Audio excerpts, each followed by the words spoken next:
the Coliseum for our show with Franco Dragon with the Cirque du Soleil. I'm glad I sang the song. I didn't want to record the song.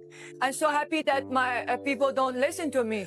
Everything I say, I just hit my chest and I go on. There are voices that only need to be heard once to change a listener's life forever.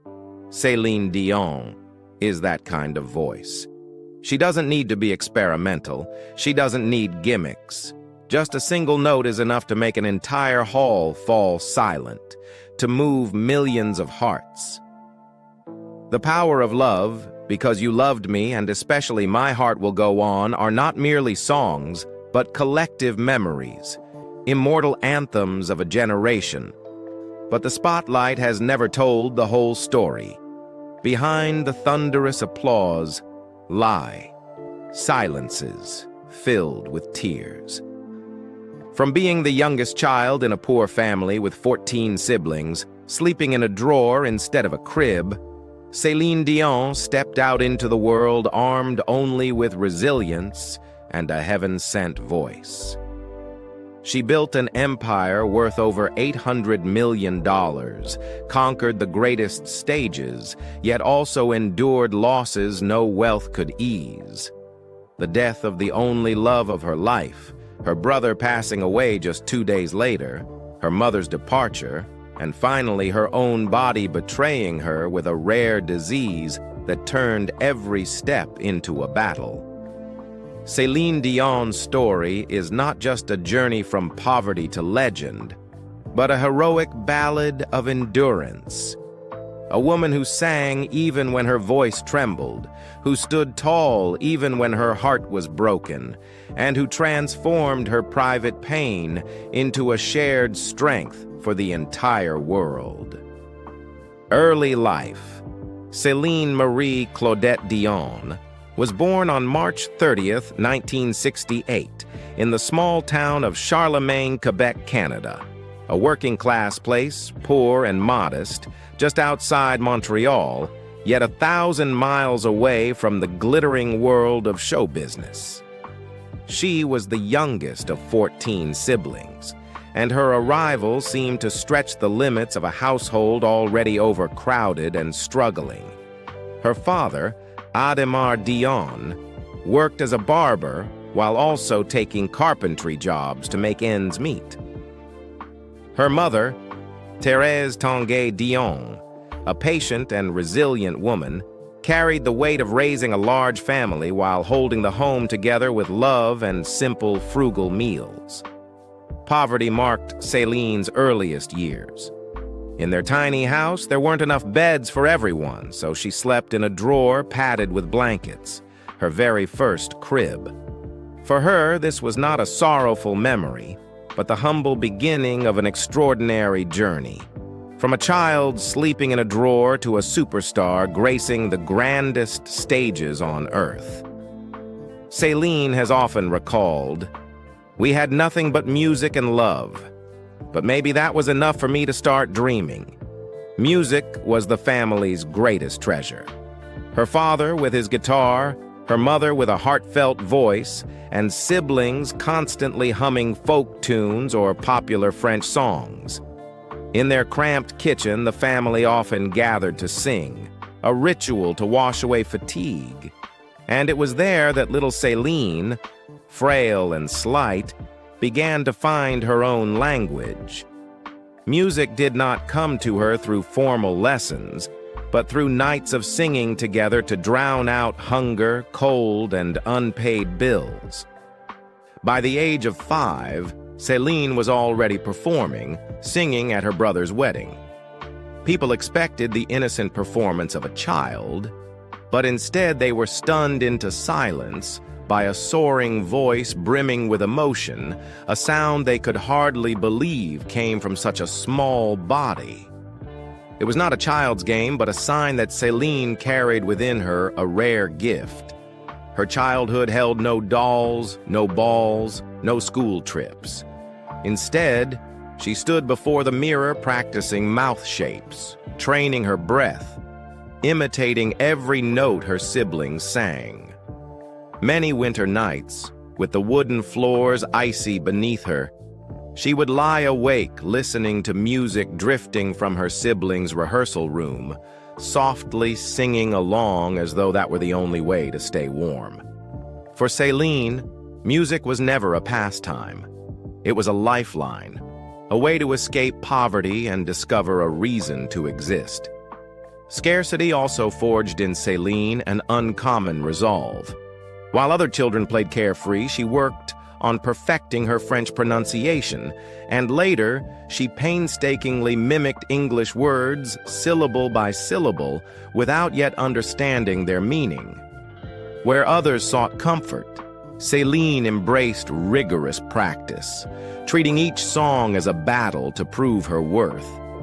In her own memories, Céline once said, "I could sleep in a drawer again as long as I could still sing." That statement reflects more than a memory of poverty. It captures the philosophy that shaped her life, music as breath, as everything. From those meager beginnings, her voice was tempered in hardship until one day it would rise, soar, and embrace the entire world. Early career Céline Dion's musical journey did not begin in a glamorous studio, but with a dream scribbled inside her small home in Charlemagne. In 1980, at just 12 years old, Céline, along with her mother Thérèse and her brother Michel, wrote the song Ce n'était qu'un rêve. It was only a dream. The track was recorded in a modest studio. Her voice still carried the innocence of childhood, yet it rang with power and raw emotion. Michel decided to send the demo to René Angélil, a well-known music producer and manager in Montreal who had guided several successful francophone artists. At the time, René was in his 30s, worn down by failures and on the verge of leaving the music business. But when he pressed play and let the voice of a 12-year-old girl fill the room, he could not hold back his tears. He later recalled, "I heard a voice from heaven. In that very moment, he knew he had found a reason to keep going." To make the dream real, René did something nearly reckless. He mortgaged his own house to invest in Céline. It was not just a career move, but an all-in gamble on a single voice. From then on, the fateful bond between him and the little girl from Charlemagne was sealed. In 1981, her first album, La Voix du Bon Dieu, The Voice of God, was released. No one expected such a small child to possess a voice so powerful and emotional. The album quickly became a success in Quebec, turning Céline into a teenage musical phenomenon. She was invited to perform on television, received praise from critics, and won the hearts of audiences as the new pride of Francophone Canada. Only a year later, in 1982, Céline participated in the Yamaha World Popular Song Festival in Tokyo. Before hundreds of millions of international television viewers, the 14-year-old sang with a confidence and maturity far beyond her years. When Céline's name was announced as the grand prize winner, it became clear that she was not just a star in Quebec, but a rising global talent. Throughout the 1980s, Céline consistently released successful French-language albums, leaving her mark with hits such as D'amour ou D'amitié, the song that made her the first Quebec artist to achieve gold status in France, and Incognito, the album that signaled her transformation from child singer to adult performer. These songs echoed across Canada and France, making Céline a household name in the Francophone music scene. The true turning point came in 1988, when Céline represented Switzerland at the Eurovision Song Contest in Dublin, Ireland. With Ne partez pas sans moi, she delivered a performance both pure and richly emotional, captivating the jury and the audience alike. Her victory not only brought glory to Switzerland, but officially introduced Céline Dion to the global stage. For the first time, the world beyond the Francophone community discovered the young Canadian singer whose voice could stir all of Europe. Even so, the journey was not without sacrifice. Céline paid for it with her childhood and teenage years. While her peers attended parties and school dances, she spent hours practicing vocal technique in the studio, learning to pronounce English by repeating syllables from cassette tapes she barely understood. Rarely did she have rest. Instead, she was constantly moving between stages and studios, growing up under bright lights and relentless pressure. Later, in her memoir, My Story, My Dream, Céline confessed, "I never had a real adolescence. I don't remember school dances. I only remember microphones, costumes, and waking up at 5 a.m. for sound checks." From a child who once slept in a drawer instead of a crib, Céline Dion rose into the spotlight of international stages, not only through her extraordinary voice, but through sacrifice and relentless effort.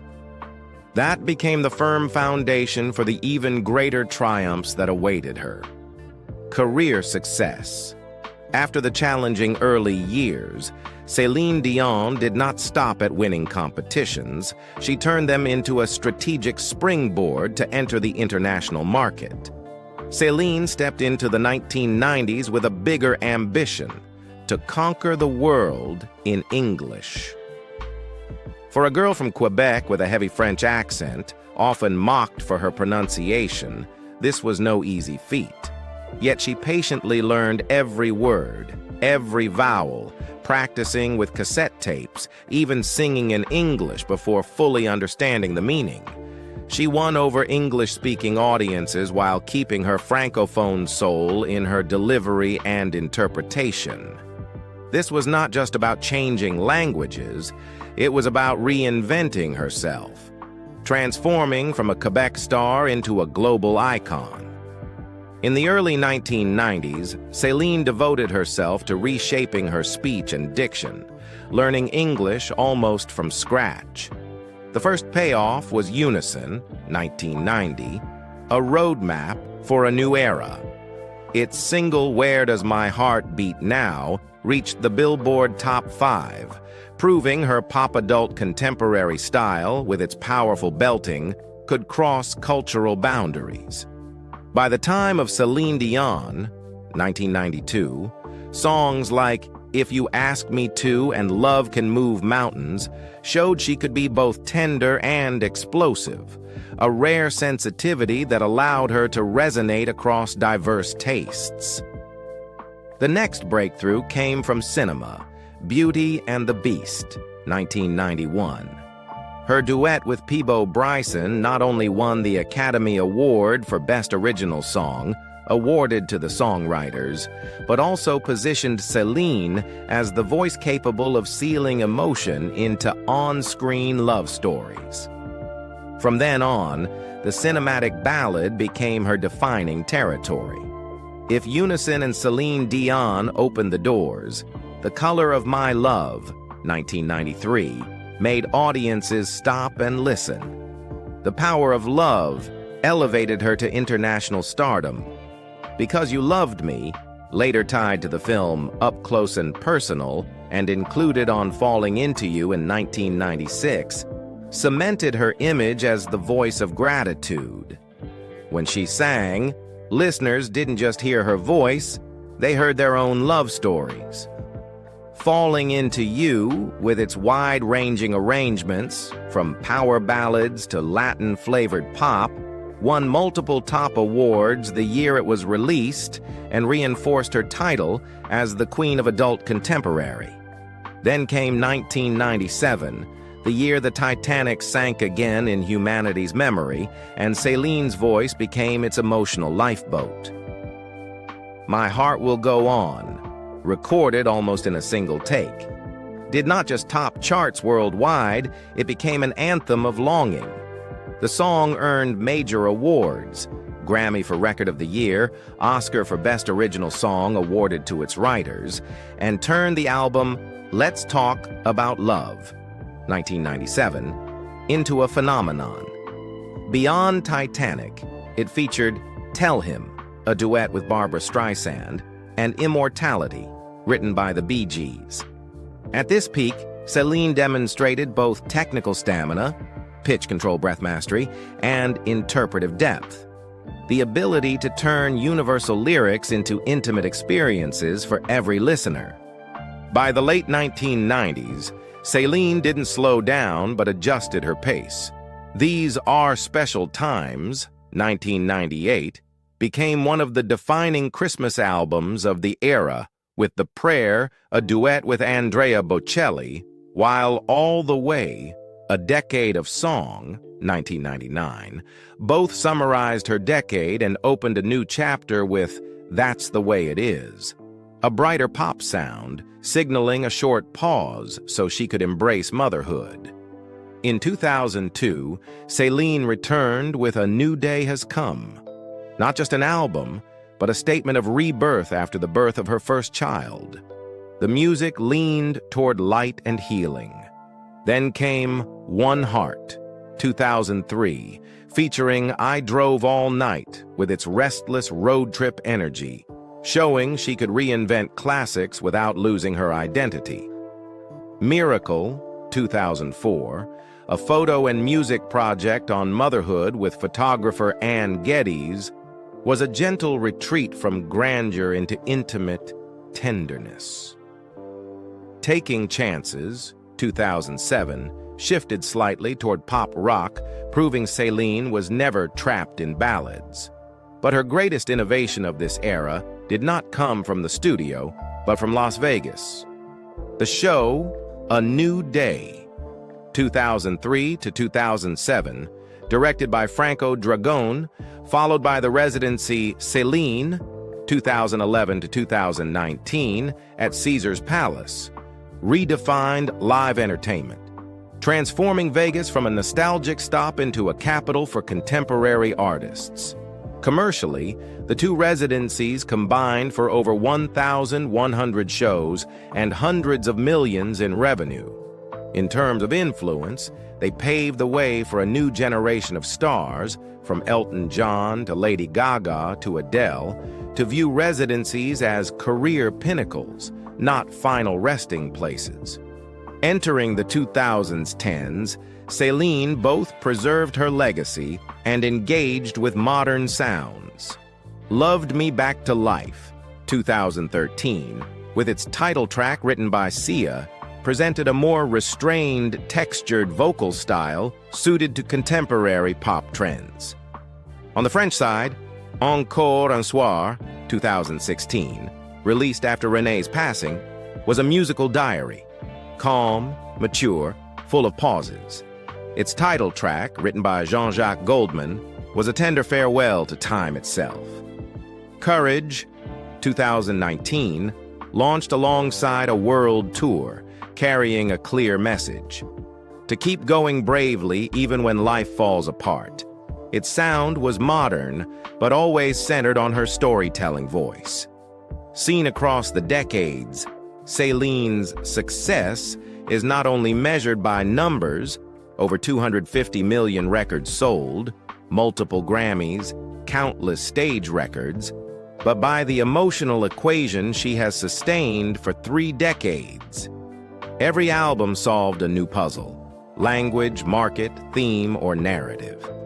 Every hit became a collective memory of weddings, breakups, hopes, or rebirths.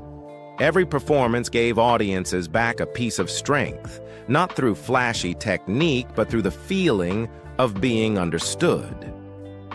Céline Dion is therefore more than a great voice. She is a storyteller in sound, where vocal mastery is only the vehicle and the destination is always the listener's heart. And that is her most enduring success. When the song leaves the stage, it continues to live in people's lives. Personal life. The love story of Céline Dion and René Angélil is unlike any romance Hollywood has ever told.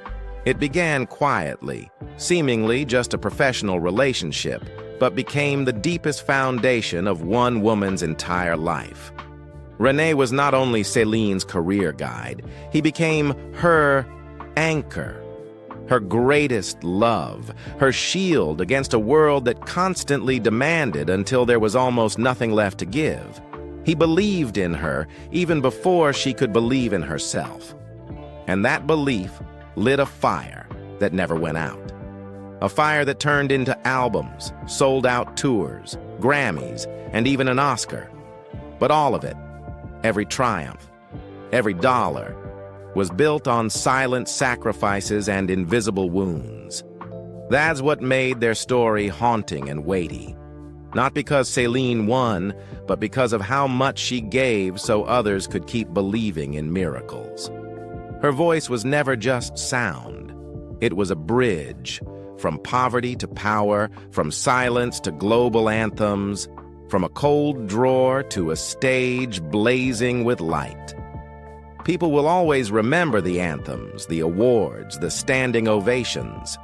But what must never be forgotten is the little girl who started it all, with no money, no connections, only a hunger so fierce the world had no choice but to listen. And sometimes, in the harshest winter of childhood, life plants a quiet miracle. Just one person, one moment, is enough to change everything. Céline was only 12 when she met him. A fragile girl, innocent eyes, a voice far too big for her small frame. He was a seasoned man, 26 years her senior, a respected figure in the music world, and the first to see in her not just a child with promise, but a soul already carrying greatness. His name was René Angelil. From the instant he pressed play on Céline's demo tape, he wept. What he heard was not polish, but purity, a raw truth that shook his heart. And then, he did something few would dare. He mortgaged his only house to fund her first album. That was not business, it was faith. Not a contract, but the quiet thunder of destiny unfolding. From that moment on, what they built together was more than a career. It was a refuge, a trust, forged in fire. While the world watched the little girl step from the shadows into superstardom, Renee stood quietly behind her, shielding her spirit from the crushing weight of expectation and blinding lights. When she was tired, he lifted her. When she doubted, he spoke for her. When the spotlight burned, he stepped forward to protect her. He was the steady breath behind every note she sang. And then, slowly, without noise, trust became tenderness. Tenderness became love. At 19, Céline wrote a letter confessing feelings she had hidden. At 20, that love quietly bloomed, not to hide from the world, but to protect something too fragile to be understood. Their love was never a scandal. It was a sanctuary. Céline once said, "He was the only man who made me feel safe enough to be completely myself." When they finally chose to go public, she stood tall, facing every judgment, not out of rebellion, but because their love had never been a fling. It was her compass. In 1994, they were married at Notre Dame Basilica in Montreal in a ceremony that was not just a social event, but a sacred vow. Céline walked down the aisle not as a global superstar, but as a woman surrendering her life to love. Their marriage was not loud, but it was radiant. Not perfect, but steeped in devotion. René was not only her husband, but her manager, her mirror, her emotional anchor, the father of her children. He was balance in chaos, silence in noise, the anchor whenever life threatened to drift. And when Céline sang about love, she was not just interpreting lyrics, she was bearing witness to patience, to devotion, to a love strengthened by every storm. Together they built a world both sacred and ordinary, one of Grammys, Oscars, and world tours, but also of whispered goodnights and children's cries. Renee stood backstage at every honor Céline received, never seeking the spotlight, quietly praying she would shine. And she always knew why she could stand firm, because behind her voice was his hand, behind her courage was his faith. Céline gave him everything, her youth, her loyalty, her career, without hesitation. For her, love was never about glamour. It was about waiting, about the quiet hours no one else could see, about the small gestures that built a home while the world chased scandal. Their love story was never meant for tabloids. It was built to endure. Not with grand declarations, but with the same choice repeated, day after day, year after year, to turn toward each other, even when no one was watching. In later interviews, Céline said, "He was the love of my life. Every part of who I am was shaped by the love and faith he gave me." If Céline Dion's love with René Angélil was destiny, then her journey to motherhood was a long and grueling battle, a silent war fought with patience and tears. Behind the dazzling stage lights, behind the ballads that stirred millions of hearts, was a woman whose deepest wish was simply to hold a child born of her and the man she loved. But fate did not grant that wish easily. From the earliest years of their marriage, Céline and René's dream of having children was constantly crushed. In public, she appeared radiant and glamorous. In private, she endured daily hormone injections, bruises from endless IVF treatments, and surgeries carried out quietly, without a single headline. On the red carpet, she smiled, but when the lights dimmed, the couple could only pray for a miracle. That miracle finally came. In January 2001, René Charles was born. His arrival was more than just the birth of a child. It was the culmination of sleepless nights, countless tears, and unwavering faith between two people who had vowed to weather every storm together. Céline later said that the moment she heard her baby cry, she knew every ounce of pain had been worth it. But life tested her again. In 2009, while the world thought Céline was busy with music projects, she privately endured the heartbreak of a miscarriage. There were no headlines, no statements, only long nights in which Céline sang lullabies to millions, while her own heart bled for the unfinished lullaby she would never sing to the child she lost. Yet Céline did not give up. At 42, after another round of IVF, she became pregnant again and gave birth to twin boys, Nelson and Eddie, in 2010. The twins arrived as gifts to heal past wounds, but also as reminders that happiness sometimes comes at the cost of near exhaustion. Her three sons, René Charles, Nelson, and Eddie, became her center, her reason to go on, especially later when she was forced to be both mother and father after René's death. For Céline, motherhood was not a blessing handed to her. It was a victory wrestled through blood, tears, and sheer willpower. That is why she cherishes every moment, the laughter in their Nevada home, the whispered good nights, the ordinary mornings without flashing cameras. To the world, she is a diva. To her three boys, she is simply Mom, a woman who fought to the very end to have them. But even before her public tragedies, Céline had already endured a quieter, deeply personal sorrow. It was not a loss, reported in headlines, but a wound she carried in her heart. The death of Dion, her young niece who, at just 16, lost her battle with cystic fibrosis, a cruel disease that slowly stole her breath and her future. While audiences thrilled to Céline's soaring vocals, she often slipped away from the spotlight to sit at Corinne's bedside, holding the fragile hand of the girl she loved. She didn't go there as a superstar, but as an aunt, humming lullabies against the sound of machines, hoping music could do what medicine could not. Karine loved music, loved Céline, but love could not overcome time. When Karine took her final breath, the world never knew.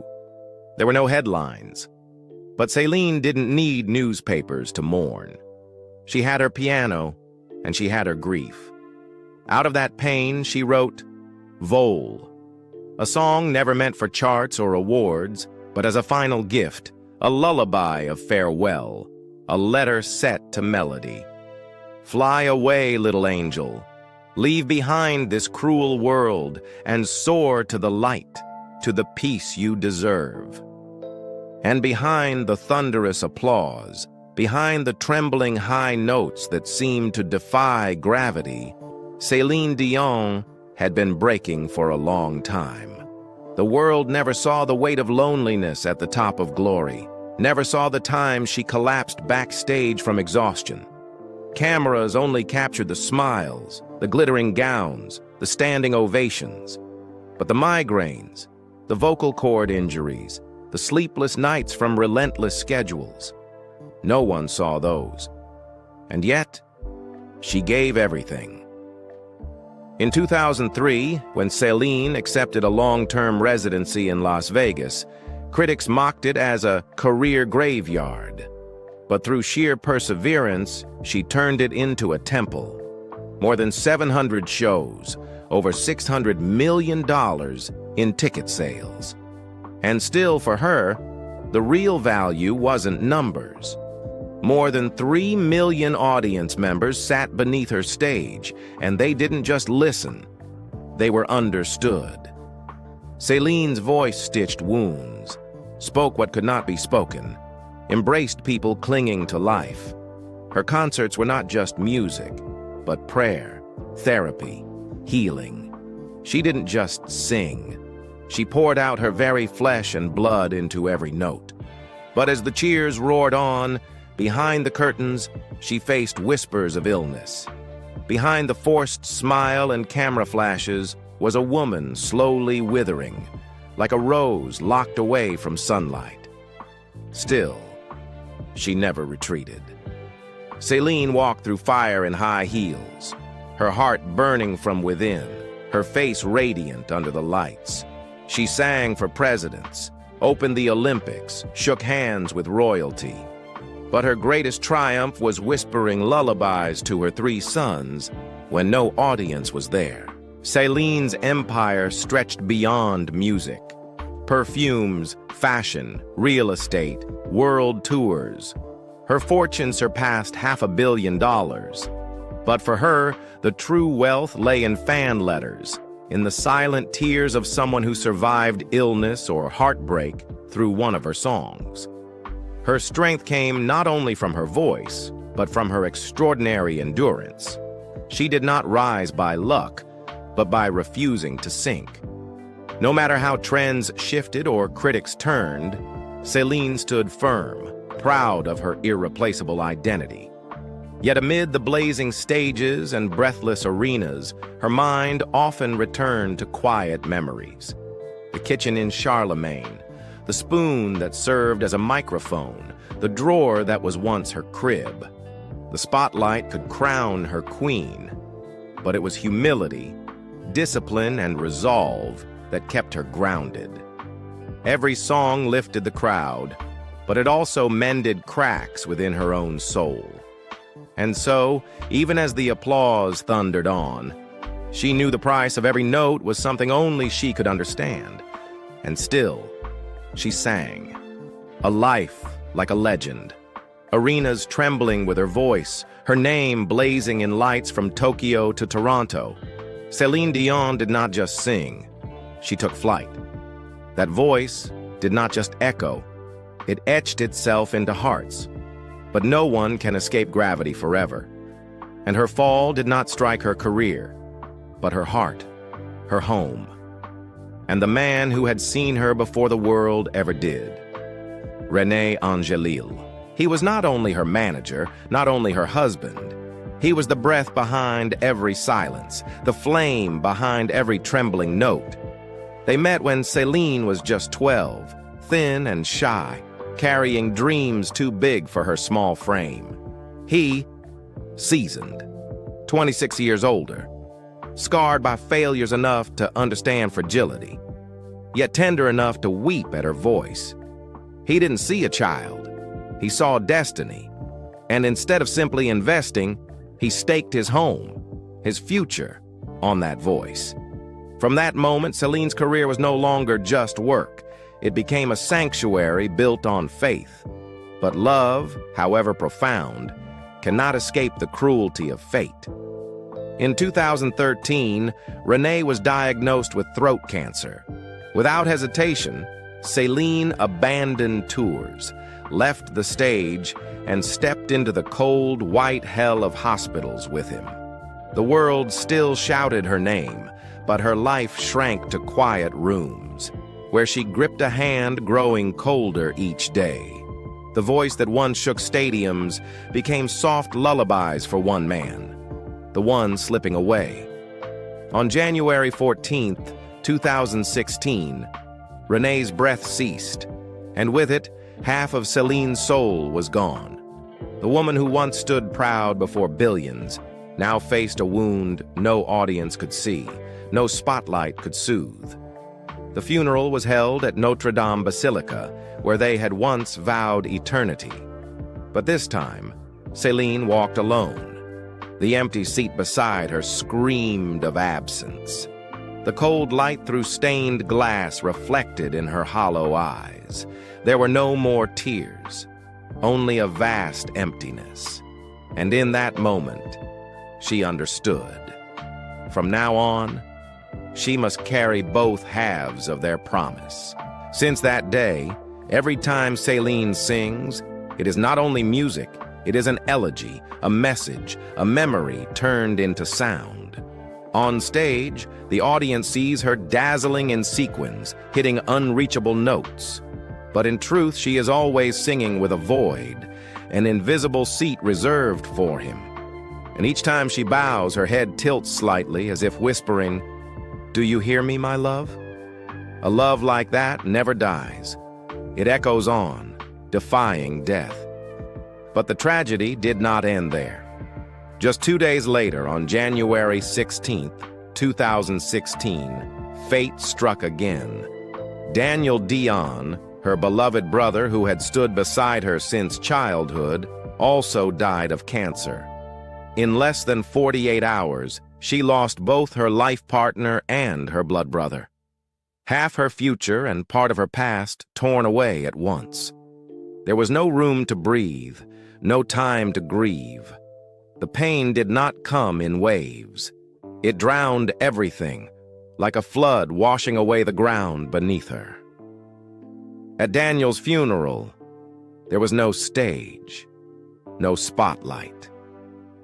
Céline stood under the crushing weight of silence. Her hands trembled as she lit 2 candles, one for her husband, one for her brother who had sung to her as a child. How does a heart keep beating after burying 2 loves in 2 days? How does a person keep walking without leaving their soul in the grave? She never begged for pity, never collapsed in public.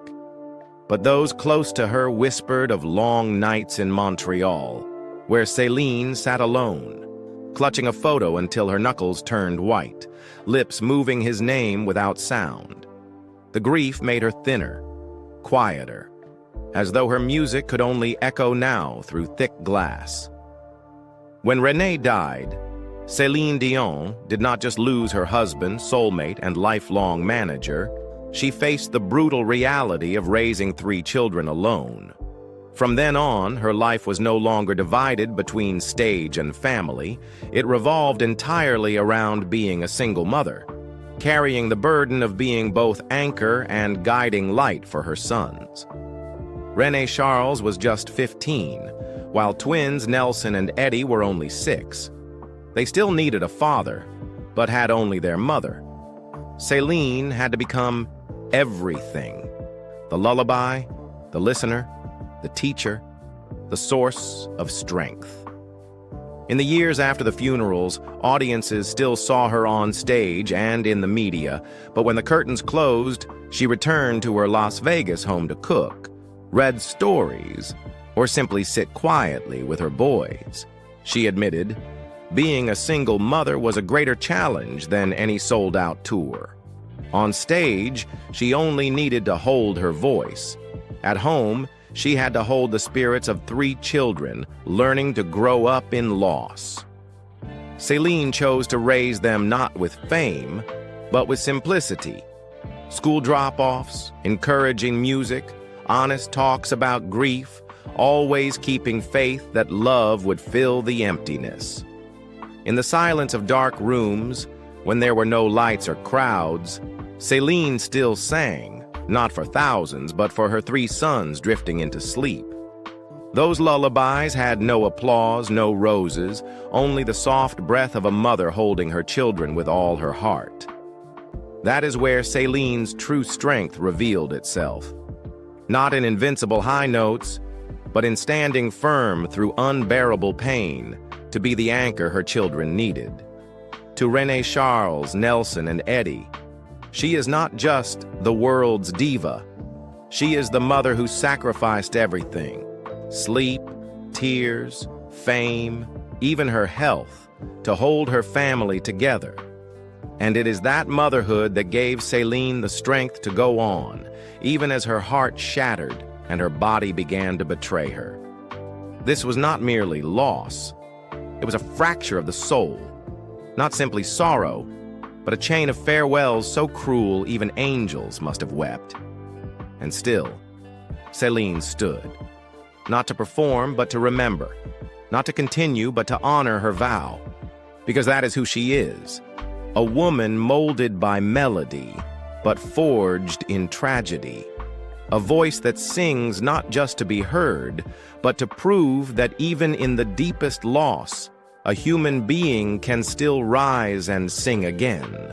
The battle with illness. If Céline Dion had spent her whole life turning wounds into music, then when illness came knocking, she was forced to turn her very body into a battlefield.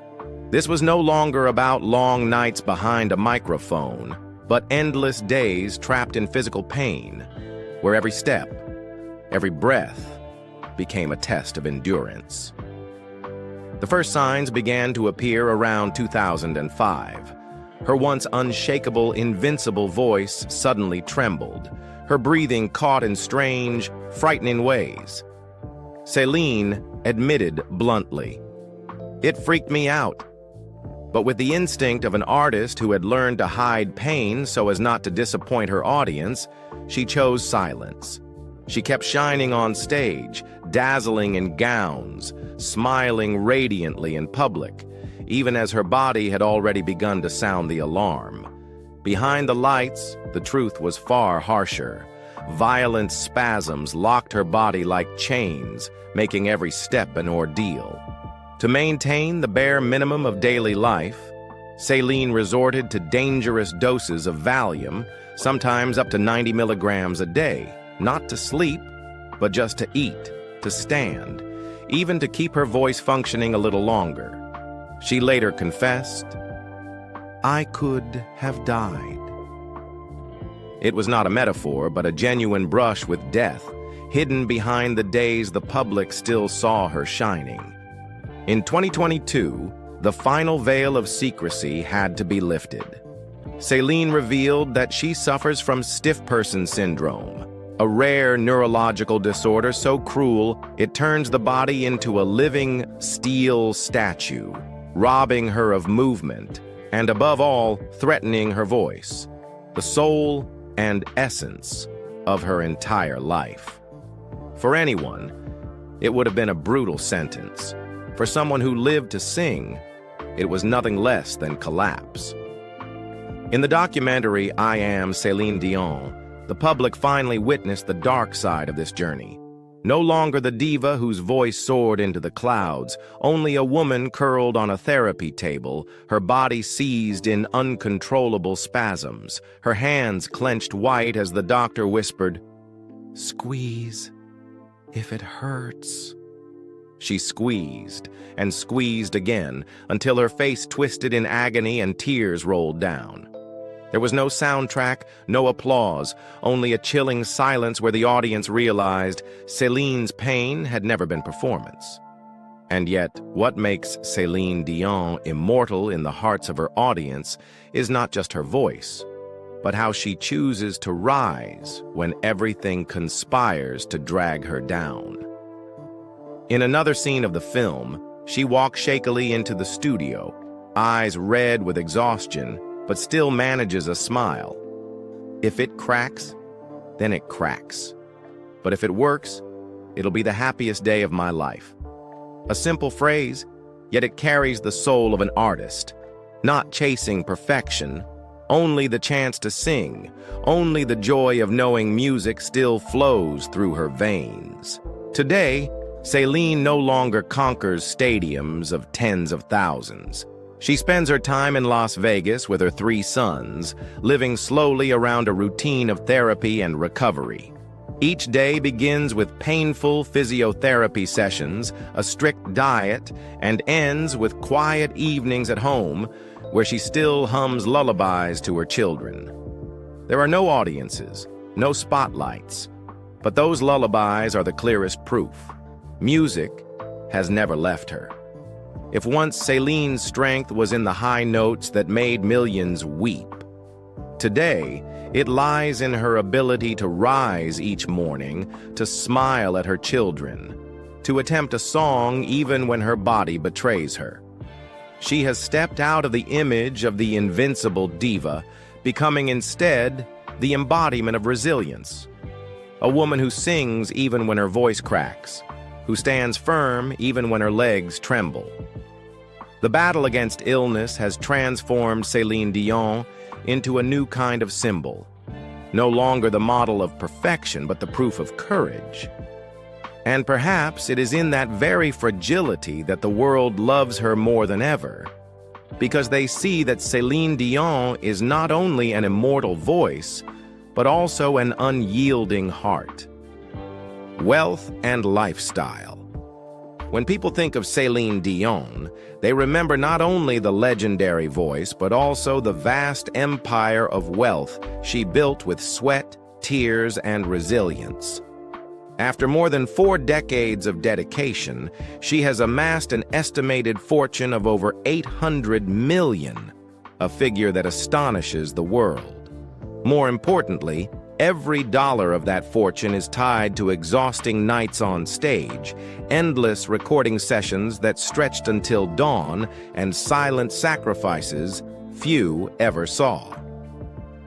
Céline's primary income has always come from music. Over 250 million records sold worldwide, countless diamond and platinum certified albums, and globe-spanning tours that were consistently sold out. Most notably, her Las Vegas residencies tied her name forever to the city, bringing in more than $600 million in ticket sales, a record almost impossible to replicate. Beyond music, Céline also built a thriving business empire. Perfumes, fashion lines, restaurants, and real estate investments spread across the globe. Her real estate portfolio once left people in awe. A Caribbean-inspired estate on Jupiter Island, Florida, valued at $72 million. A French-style castle on a private island in Quebec worth $25.5 million, and a peaceful $4.5 million mansion in Nevada where her children's laughter still echoed. In her garage sat luxury cars, such as the Maybach 62, Mercedes-Benz S350, and Cadillac Escalade.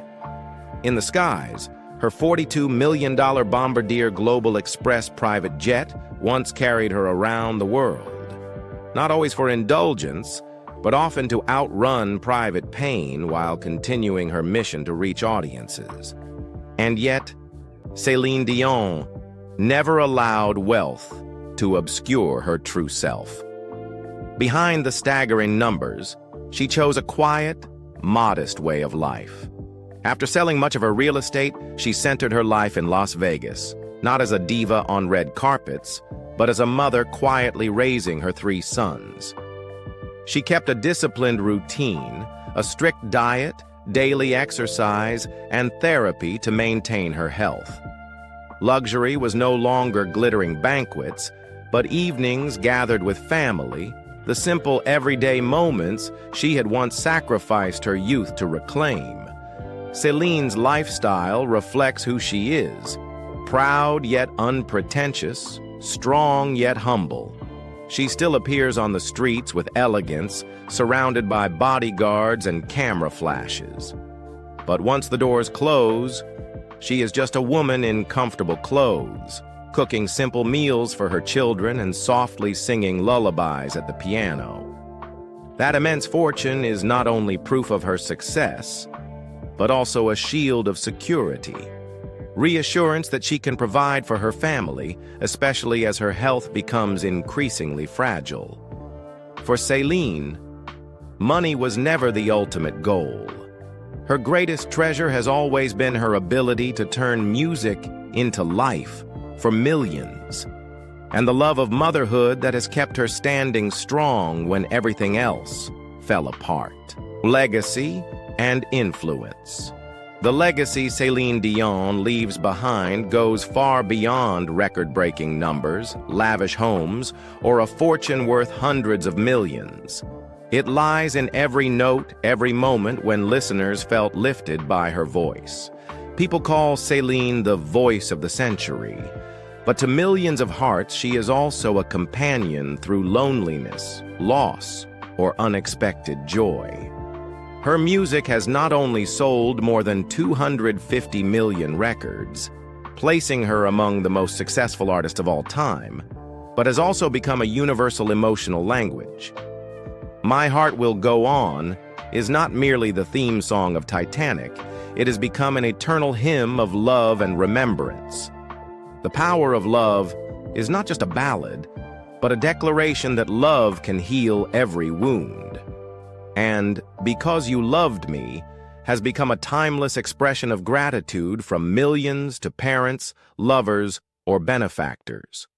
These songs continue to play at weddings, funerals, and private moments as part of the collective memory of generations.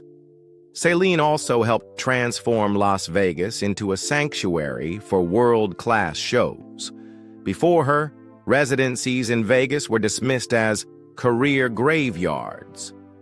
But through more than 700 sold-out performances and hundreds of millions in revenue, she rewrote the definition.